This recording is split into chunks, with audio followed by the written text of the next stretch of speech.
So people that are, complaining, including me, like, okay, this is a little boring. If you look into the future, a couple of years, not 20, because that's impossible, actually. But if you look into the future, like a couple of years, it's really hard not to be amazed by the power that are being unleashed. Whether or not AGI takes place, this is awesome what is happening. AI is so central because it's going everywhere. Welcome to the Conversations on Applied AI podcast, where Justin Grammans and the team at Emerging Technologies North talk with experts in the fields of artificial intelligence and deep learning. In each episode, we cut through the hype and dive into how these technologies are being applied to real-world problems today. We hope that you find this episode educational and applicable to your industry and connect with us to learn more about our organization at appliedai.mn. Enjoy. Welcome, everyone, to the Conversations on Applied AI podcast. Today, we're speaking with Dr. Antonio Fenza. Antonio has a Master's of Arts and a PhD in Romantic Languages, Literature, and Linguistics from Cornell University. He has envisioned and wrote a project of a chatbot trained on philosophers and poets that is capable of meaningful interactions. Additionally, he is currently a futurist, providing inspiration, suggestions, and solutions for the period of humanity's transition to the time when it will coexist with superintelligence. So that's awesome. I'm super excited to have Antonio on the program today. Thank you for being here. Thank you for having me.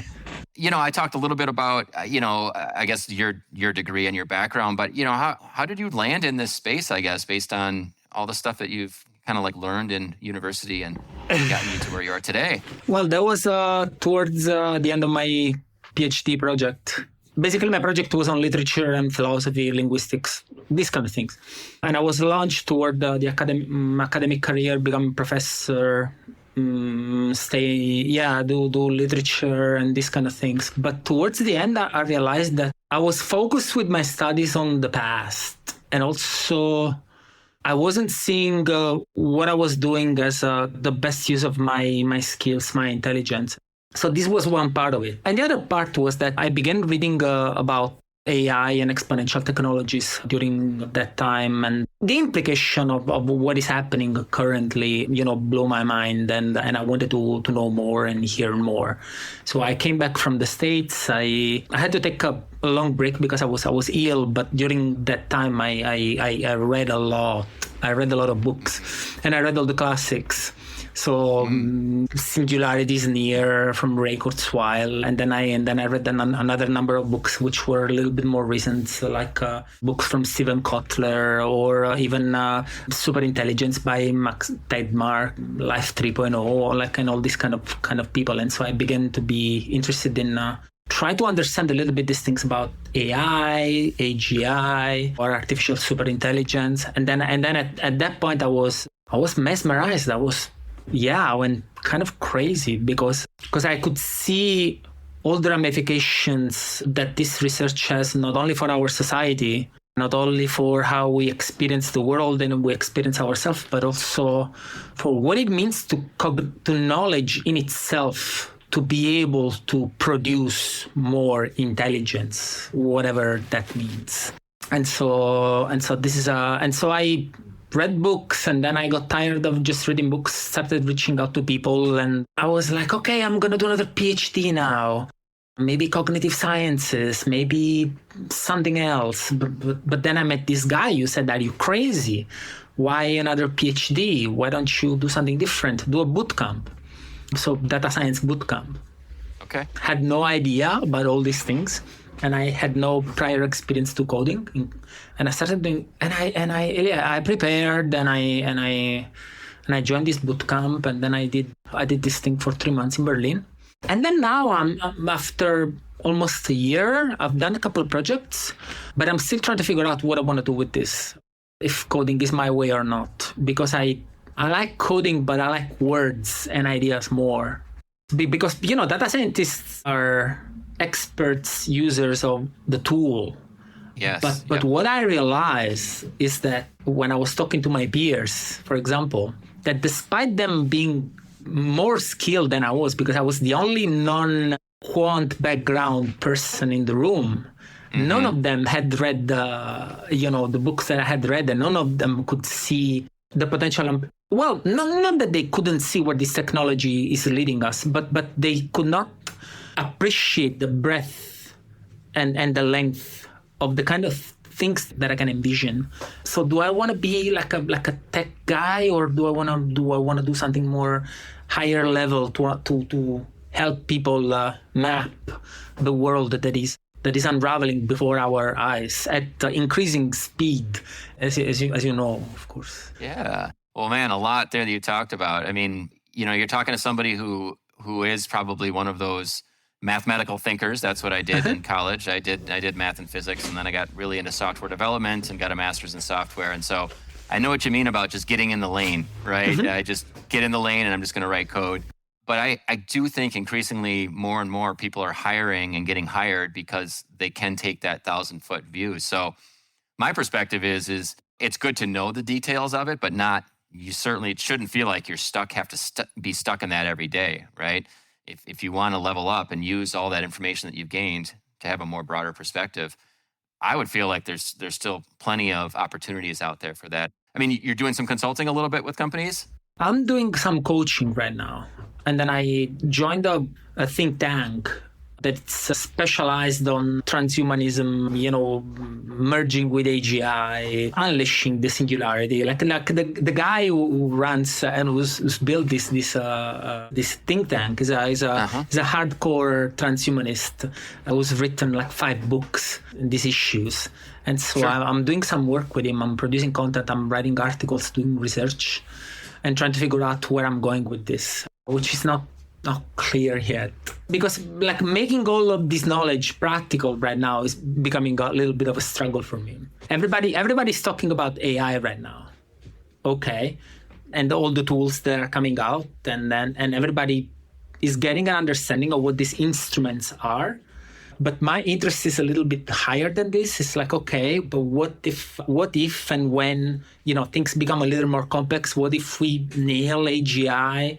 People are saying, maybe AGI is never going to happen. Okay, but we have somebody like Elon Musk who built a company, which is Neuralink, to actually provide the infrastructure that we might need in case we decide that the only way to go is to merge with AGI, for example, which is I'm trying to write an article about this, which is kind of crazy, but this is where we're going. Are you scared about AGI? And by the way, if you want to mention the name of any of the companies or whatever, feel free to do that, because we have transcriptions and we have like liner notes for each one of these episodes. So feel free to talk about any of that stuff if you want. But I am curious about this think tank or stuff you're writing. Are you scared? Are you concerned? Are you happy for AGI? Where do you sort of feel like we're headed right now? No, I'm not scared. I'm an optimist. I don't think that everything is going to be rosy and easy, and that we're going to, unfold heaven on earth without any struggle and seamlessly, as though we were building a video game or something. I don't think that this is the case. But on the other end, I'm not freaked out, because I'm entranced by the capabilities that we are unleashing right now. Even without the AGI, we are increasingly becoming more capable of manipulating information and matter to a point that we are always more powerful. And so if this last bit could come around, which is AGI, then I will then it's really hard to envision how the world is going to look like, especially if we're going to merge with it, for example, which is again only one way to go, and it's scary. But then again, if you think about it, it's not even that strange, because we are already in deep relationship with our tools. We always use our tools, and so Neuralink, for example, is just. And we already carry tools in our bodies. We get heart surgery, pacemakers, and so we have already become cyborg, as he says. So it's kind of normal. It's just with the brain that we're a little more concerned and freaked out. Rightly so, I think. It's more excitement, because a lot of the great scholars, Stuart Russell or Ted Mark or Bostrom, everybody's really focus on talking about the risks. We need to get it right. We need to get it right because if we don't get it right, things can go really bad. And I get that part. I was actually helping, are you familiar with the Millennium Project? I'm not. Jerome Glenn. So it's an international world organization that has different chapters all over the world and has laid out some key areas of study, food, water, climate change, and they produce research basically, and they help governments figure out their policies to address these issues. So I'm reaching out to a lot of futurists, and turns out that this Jerome Glenn is producing the first paper about AGI for the European community, because basically politicians still don't even mention it.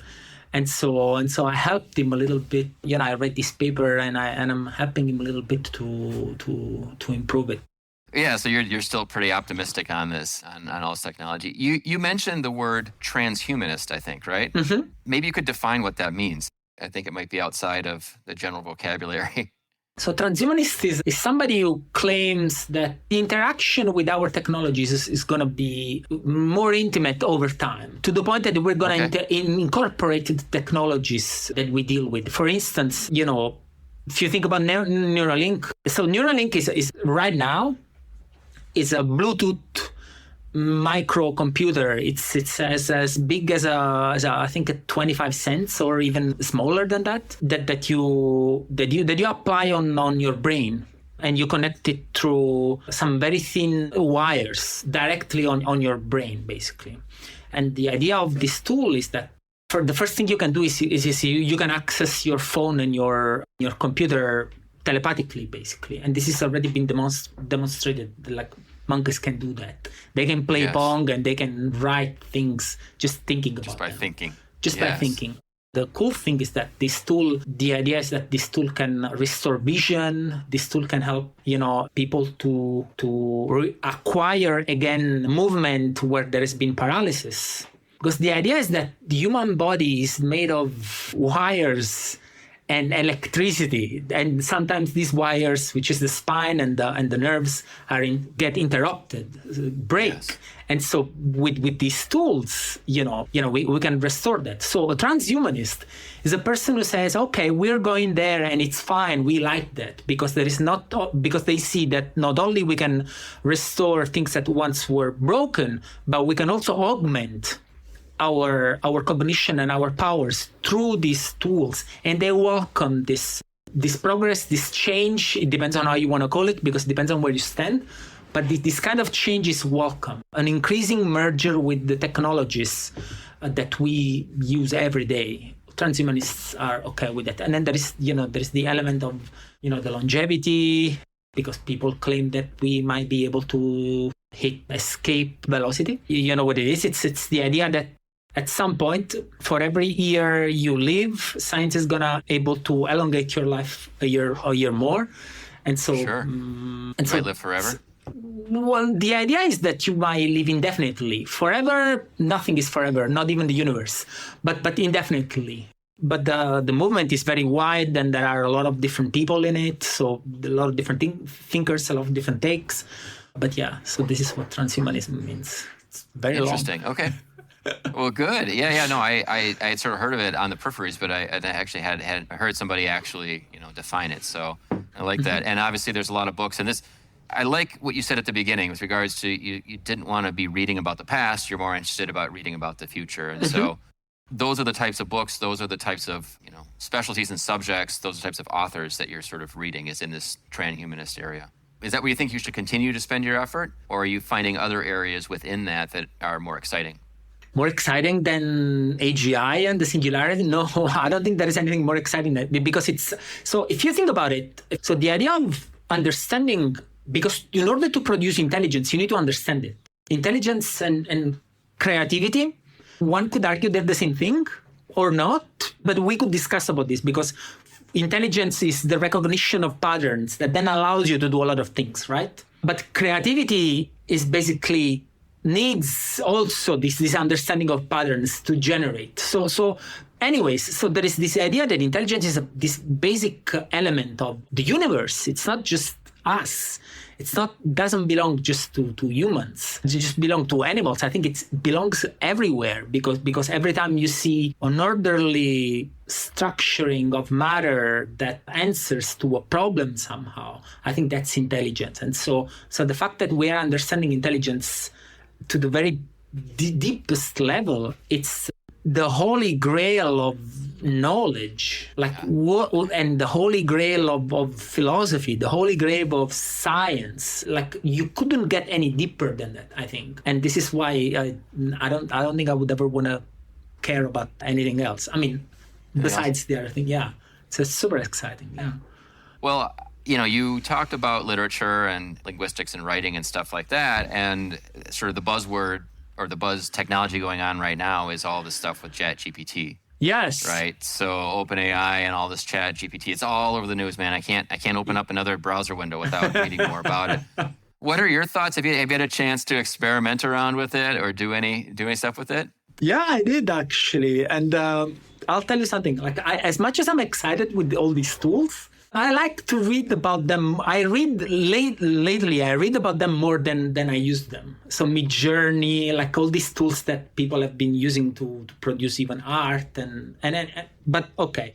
But with ChatGPT, I've used it quite intensively for 3 or 4 days because I've heard a lot about the writing capacity of this tool, and I said, okay, let me give it a try. And when you open it, it says that the tool is optimized for chatting, and I tried to chat, okay, and it was pretty boring because every question I would make, I would try to poke, are you conscious? Are you aware? Yes. Are you alive? Yes. Can you tell the truth? The only answers that I was getting over and over was like, no, I'm a model. I'm not made to be sentient, and I'm not made to be aware. And so I was always getting like these kind of answers, which was like, okay, you're a little boring. I like to talk with the other models from OpenAI. They would claim that they're sentient. They would claim that they're conscious. And when you ask them, like, okay, what do you mean? They give you an explanation, which many times makes sense. And so it's interesting to fool around. Anyway, so I played with ChatGPT for a little bit, and then I was like, okay, this is boring. So I left it for a while. Then I was writing an article. I'm hearing that some people are complaining and saying that the tool, the model, is not very deep, that the writing is superficial, that the writing is shallow, seems articulate, but it's not, and so on and so forth. But the way I used it was different because I gave it formed paragraphs. And then I say, okay, can you edit this paragraph? Take care of the grammar, the misspellings, and all some inconsistencies between verbs and so on and so forth. The result was great. And then I was saying, okay, can you flip the order of the ideas? And that was done too. And then I was saying, okay, can you optimize? I was using terms like rhetorical terms, like, okay, can you optimize for clarity? Can you optimize for cohesion? Can you optimize for coherence? And all those things were happening. Or at some point, I also said, I would like this to sound a little more dramatic. Can you do that? And that happened too. So I ended up spending about 3 days co-working, doing it like back and forth. But I was not just being fed the things from I was giving it my own ideas and say, okay, can you, at some point I said, okay, I gave it a paragraph where I had an argument. And I said, okay, what do you think about the argument? Is it weak? Is it strong? What is it missing? What are the shortcomings of this argument? Can you list them? Can you tell me what else I could add? And all these kind of things were answered always. And I wasn't necessarily having the entire time brilliant answers. But that doesn't matter, because if this is the level of this technology now, what's going to happen in a year, 2 years, 3, 5? So people that are, complaining, including me, like, okay, this is a little boring. If you just look into the future, a couple of years, not 20, because that's impossible actually. But if you look into the future, like a couple of years, it's really hard not to be amazed by the powers of that are being unleashed right now. It's awesome. Whether or not AGI takes place, this is awesome what is happening. And AI is so central because it's going everywhere.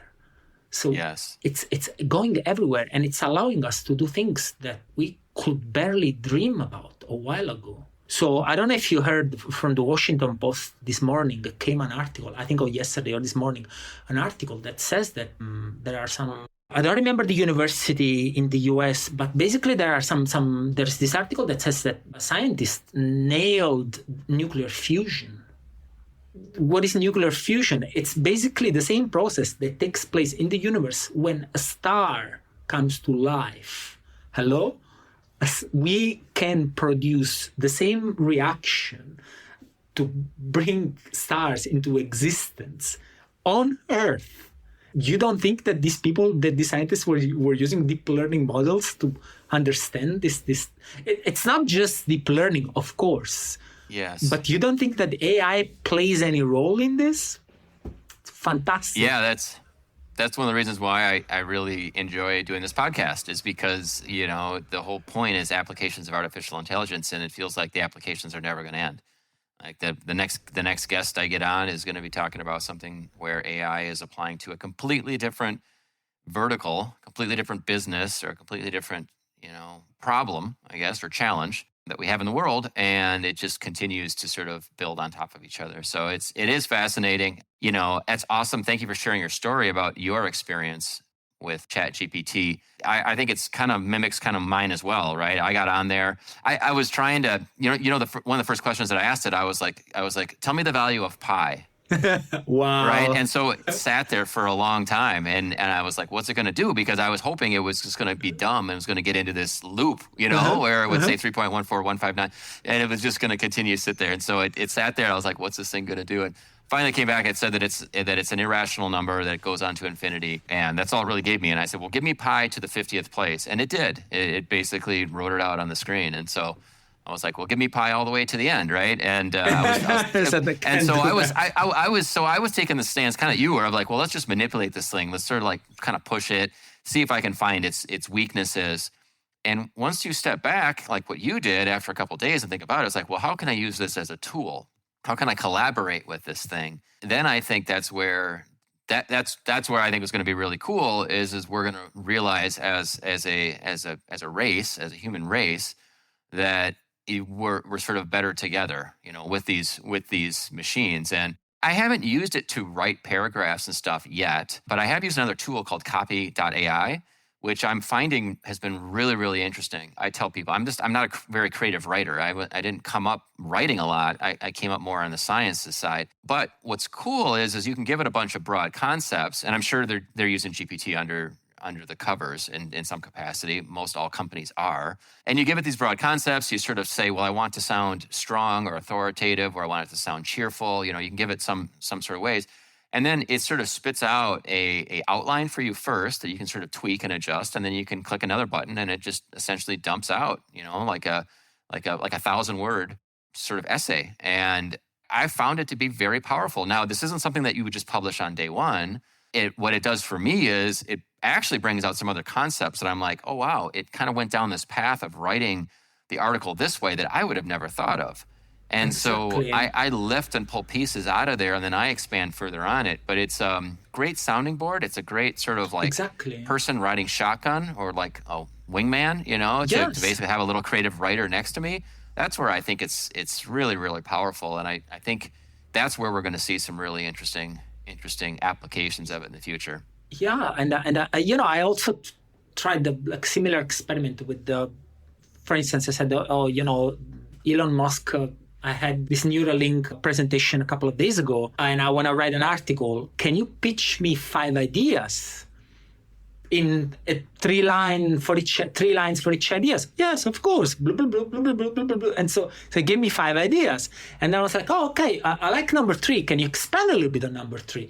And then it got larger. And then I said, oh, and so the thing is that if you let the model do everything, it's really hard, for now at least, to come up with something deep because this is what you high level quality writing is has some depth, has breadth, has width, as a like a number of these kind of things. But I don't think that machines are ready to do that. However, I haven't seen it. Let's say that. But if instead of just expecting the thing to do everything on its own, you kind of say, okay, let's do this together and help me thinking through this, like an assistant, like a very patient assistant, actually, because you can ask to do something over and over a million times. It will never tell you to go to hell, which is great. Yes, you're right. You're right. So if you're a little paranoid about getting something right, or like the way your way, let's say, okay, you can ask it 100 times. Like, can you redo this? Can you redo it? Can you redo it like this? Changing this comma, changing this article. So it's too cheerful, a little less, a little more. Oh, so it's bringing the creative process on a smoother path, and it's becoming less intimidating also for people to sit down and create, because what really freaks people out about writing is the beginning. Yeah. That white page scares everyone. And it's really hard to feel that first white page. But once you can do that and something starts coming up, then it's a matter of moving things up and down and then add in between. But it's easier. It becomes increasingly easier in the process. And so I think these tools are helping us with exactly the first bit, which is the beginning, making it less painful, so to speak. We'll see where it takes us. Like, there is a very smart man, actually, who wrote a post where he was complaining about the fact that that by outsourcing our writing to machines, we actually might lose it, the capacity of writing. So maybe our skills will go in atrophy, he was talking about. And this is something worth thinking about. But on the other end, it reminds me of Plato, who wrote this dialogue in 400 BC about writing, like about writing, because when writing came around, it was like, is writing a good thing for us? And Plato wrote a long argument saying, well, not really. I don't know if he believed that, but he wrote this counter argument to writing. It says, well, what's going to happen to our memory once we start writing everything? Because our memory is gonna become weaker. But okay, look at what happened. Maybe our memory did become weaker, but on the other end, the amount of things that writing has allowed civilization per se are basically endless, which means that maybe some skills get resized somehow, but then other skills enter into play, and new ways of interacting with the world take place. So I'm thinking that probably this very same thing will happen right now. Maybe the meaning of writing will somehow shift and change, and maybe I mean, I like to write, and I write a lot. Maybe I will become a little less skilled in carving perfect sentences, maybe, but I can also see other skills popping up, like, okay, I will learn to play with 10 ideas and see them all written, as opposed to, and you cannot do this when you have to write yourself. You cannot write 1,000 words 10 times for each kind. It will take forever. At some point, you have to be more economical when you want to write, and so there are a lot of other things that can come around which are awesome. Yeah, for sure. I mean, you can't have the ways of the past and the ways of the future in some ways. So I think it feels like you have to give up something in order to change in advance. So I think about, yes, like once people created the calculator, then you didn't actually have to do longhand arithmetic anymore, right? So we became not good at adding and subtracting, multiplying and dividing, but is that so bad, right? We have computers that do that for us. I think about the keyboard. Like, my handwriting is terrible. I can barely even read my own handwriting. And it's largely because I'm on a keyboard. I don't really handwrite very much stuff at all anymore, right? So I've lost that skill. But you acquired another one. So you code, right? Do you use Copilot? I have not used Copilot yet. No, Oh. I haven't delved into that. I've read a lot about it. I've seen people using it. I think it's going to have its own applications. I think it's going to be the same way, honestly. It'll give you boilerplate stuff, but once it comes down to the details, I still feel like there's going to be a lot of inputs that the human is still going to be, doing, but of course, running it back through an algorithm. There are already optimization algorithms. You can basically have your code like run through to make sure, am I looping this the most effectively way, which are different suggestions. So, but yeah, I mean, I can write a lot faster using a keyboard than I can if I were to be handwriting everything out longhand, right? So exactly. There's a huge benefit. As long as we don't just lose things, but we keep acquiring some others, I don't think that there's really gonna be a problem. I don't think that we're gonna become stupid. I can see that the internet being flooded by, and God knows how many of the things that we read already are written by AI. But on the long run, we're just gonna shift our position and learn to do other things, because we can focus on, like, for example, when I was doing when I was writing this paper with GPT chat, I was very focused on details. Something that I can that I can do only towards the end, normally, when I'm writing something myself. So I have to spend a lot of time like putting things in order, and then after I've done most of the job, I can look at details. But with doing this piece with the model, I could pay way more attention to details that I could otherwise do, and I got there faster. That's the thing. It's fast. Yeah. It's just fast. Well, I think the other thing that sort of popped in my head when you're talking about writing was, you've used the words knowledge and intelligence before, as you've been talking about it. And I think these machines are becoming very knowledgeable. Obviously, they're being fed billions and billions and trillions of words, right? And they understand sentence structure. So I would argue that they're becoming very, very knowledgeable and intelligent, but they're not becoming very creative. And maybe that's where my head is going is I think the humans still have the creativity. They're able to take a look at things that have happened in the past, I feel like, and create something new and unique that hasn't been done before. And I feel like, at least when it comes to artificial intelligence, it's still basing its future work off of prior work, and it's not actually bringing in that creativity, like that 1 + 1 = 3. What does that make any sense to you? Does that jive with what you're saying? I know. Yeah, I don't know if I agree with this. Because I don't know. If you look at philosophy, if you look at art, take my field. Philosophy, literature. And it's filled with extremely creative people. Now, what does creative really means? That you come up with something that never, ever, ever anyone ever thought about it? The answer is no. What you do when you create something new is that you take things that have been done, said, and thought in the past, and you rearrange them to a novel order, and you repurpose. But you are very, very much situated in a continuum where you don't have emptiness behind you. You have whoever else came before you. And so you're not really, because the word to create, it's actually a very interesting word, because it's a biblical term. And it technically means to make something out of nothing.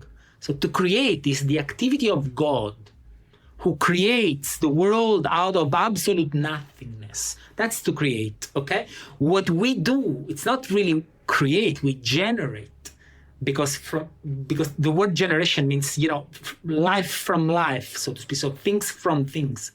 If you look at the contemporary philosopher, for example, there is no word or concept that you cannot take and identify and trace back to some origin that dates back to the beginnings of thought. So you can always do that. And you always realize, and the more the more I learned, for example, with philosophy, the more I realized that the very most important things were really thought at the beginning. And then what we did over time was just to try to figure out a little more what others had said. And so do artists who always quote each other. It's just that when your eyes is not necessarily trained, you don't really realize. And so in this regard, I think that machines are becoming and can become creative because we don't invent from zero. We just repurpose and improve what other have been done before us. Interesting. I see what you mean. Yeah. So humans aren't being creative anyways, so machines can do that just as well as humans. Yeah, or creativity is not what we think it is. Like there is not this element of nothing, because the phone, okay, there were letters, okay, but there were words. So there is always something that was before and that was rearranged and remade. And even if think about our conversation right now, are you inventing the words that you're using? No. They've been said, I don't know how many trillions of times before. Okay, Sure. What we're doing right now, why is this conversation original? Is because the patterns around which our words are structured right now are novel, because they're taking place right now. But we're using terms that are incredibly old. And so this is the creativity. It's novel arrangement and repurposing of what's old and already there. I think about when someone creates, well, you mentioned the telephone, for example, like, there was an invention that happened, or somebody is an entrepreneur and they create a new business that has never been done before. They see an opportunity, or they take on a new task and build a new organization. Part of that's like, you're right. They are just taking concepts from everything that they have learned along the way. What makes it hard for me to think is would a machine be able to do that same thing?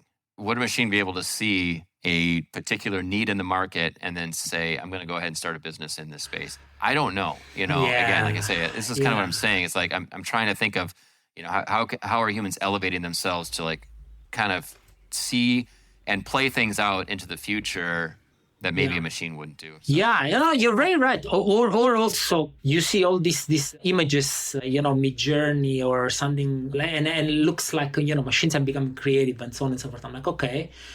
Now the point is, are we gonna ever have something like the Sixtine Chapel that has the same kind of importance that will be generated by a machine? I don't know. Maybe, but we will know this only in few years. It's just a matter of. But the business side. It's cool because you think business. I think literature, culture, but the processes are the same, because you're still trying to find something that no one else has done before, and that can solve problems or generate meanings in ways that have not otherwise have been done before. To reach to that kind of creativity that you're talking about, you need AGI. You need the next level of stuff, which is still speculative, theoretical. Who knows, Yeah, I feel like we've talked it back in a big circle. That's what we sort of talked about to begin with, was singularity and sort of where things are going in the future around superintelligence. So for our listeners, I guess, you sound like you're from Italy. Is that right? Is that where you're at right now? Yeah. But yet you've been in the U.S. It sounds like you've been in Berlin. You've sort of seen other parts. I don't know if you can comment on this, but I'm kind of curious what you're seeing from a European standpoint, and versus the U.S. and when it comes to these new technologies. Do you see anything? Because I'm born and raised in the United States, and I've lived here my entire life, so I don't really see much from the outside. But curious to know if you see anything different being in Italy or the United States. Probably laws or rules and regulations, universities, I guess, stuff that you're writing. I can tell you, we recently had elections, okay? And I don't think that the word artificial intelligence technology was ever mentioned during campaigns, for example. This is to tell you like how worrisome is this, for instance. Like in Italy, so I cannot talk about Europe because there are quite advanced nations in Europe, and then other nations that are not so advanced in terms of being culturally forward and anticipating what the future is about to produce. And so Italy is not forward thinking, for example. Political discourse doesn't really deal with the technology a lot, for instance. This is very kind of disappointing actually, but this is what it is here. Yeah, you hear our prime minister, who I don't think has any clue about what's happening right now with daily breakthroughs, which are confusing even for me, that I basically breathe and sleep into these things daily, and I'm confused. But our prime minister, our politicians, like, have really no clue, which is worrisome, because like, how do you lead a country without knowing the major forces that are shaping the present and the future? Yeah, for sure. Because it's going to affect every human across the world. Yeah. Are you seeing, and maybe you're not in the college and universities much, but are you seeing computer science and AI, and are those being taught in a lot of the schools there?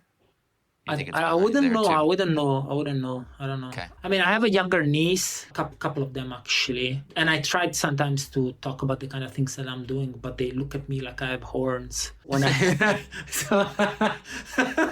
So the thing is that with these kind of technologies, either people are very opinionated because they've seen so many movies about them, and so they think that they know what they're talking about, or there is nothing. But to have actually a meaningful conversation over these things is quite hard, because it's really hard to unlearn what you think you have learned. And a lot of ideas that we have towards this kind of technologies comes from opinions that we have absorbed with media, basically, which is not necessarily all bad, but a lot of it comes from there. And therefore, since you eat so much of it, you kind of think that you know what you're talking about, and then actually you don't. It took me some time to go through this process of unlearning and say, okay, I actually don't know this thing.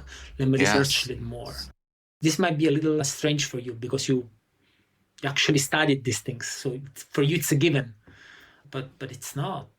When I talk about these kind of things, when I say that there would be probably, I told a younger woman that she was studying medicine, and I told her that at some point we were all gonna use AI assisted tools for diagnosis, to help us with surgeries and all these kind of things, because she must have been 22 or 23, like she had no clue that this was happening.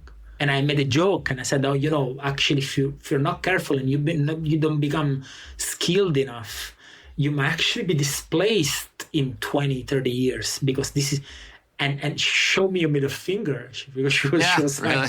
Like, she was like, oh, what you're saying. I'm like, oh, yeah, it's true. So you better look at what's happening, because you decide how you want to keep learning so that you don't become obsolete, or you stay relevant, however you want to phrase it. I don't know. Yeah. Or like you say, you use the tool to make yourself even better. So it's not a competition. For now.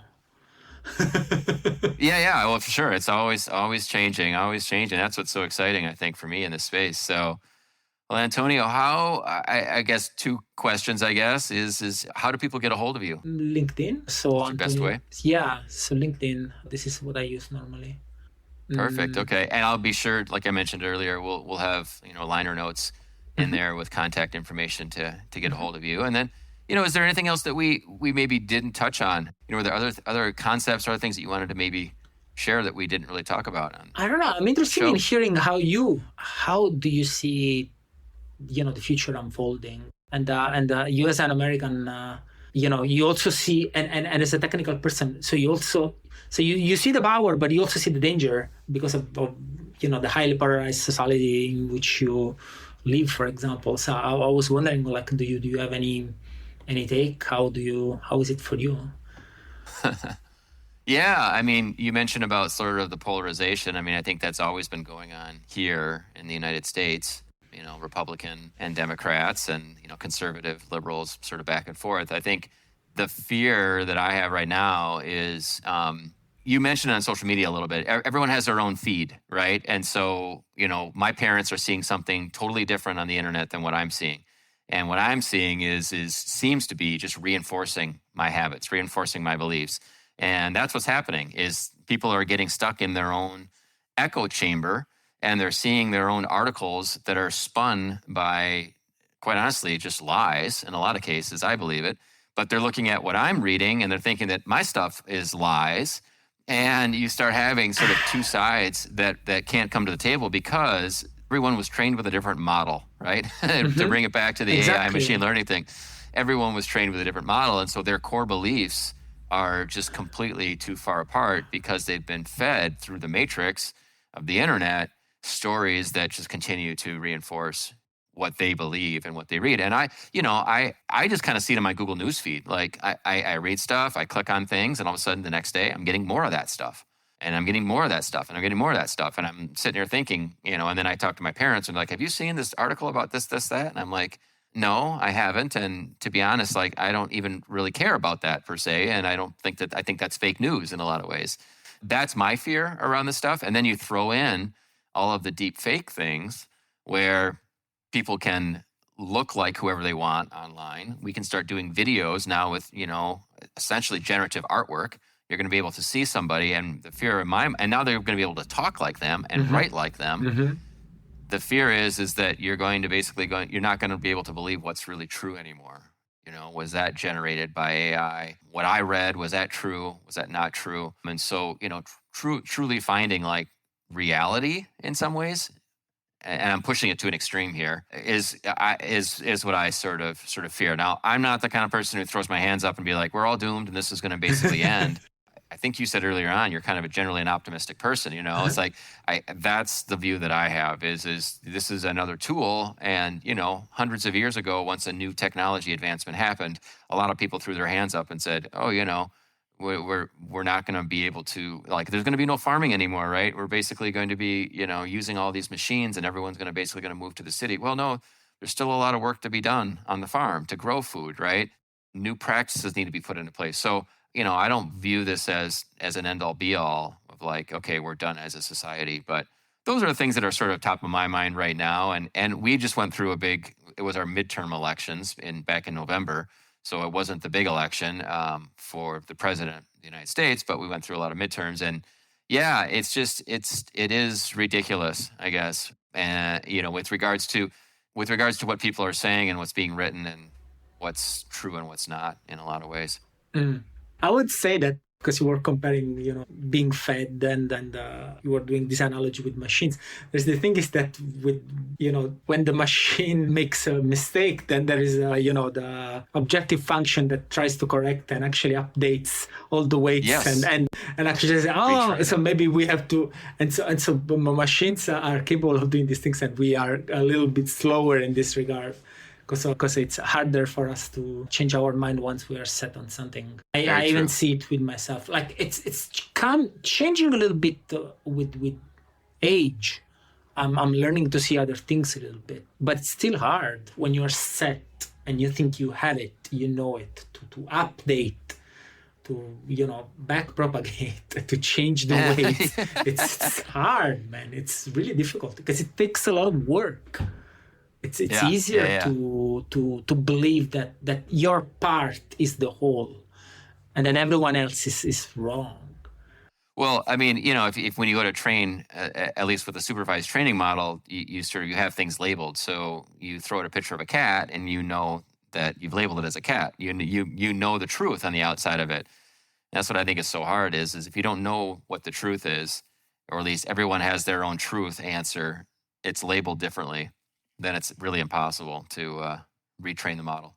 Yeah. There is an article that AI writer Alberto Romero wrote recently that's very interesting about these things. And it talks about this is another kind of worms that I don't want to open. But anyway, because it talks about empathy and machines, because people are getting confused over the fact that machines are showing signs of awareness, consciousness, and we are building empathetic relationships with them. But anyway, so he says that, to cut everything short, is that it's very important for him to have a shared representation of reality if you want to live in a functioning world and in functioning society to agree at least of minimum the number of ideas and concepts, because so that we can all sit around the same table.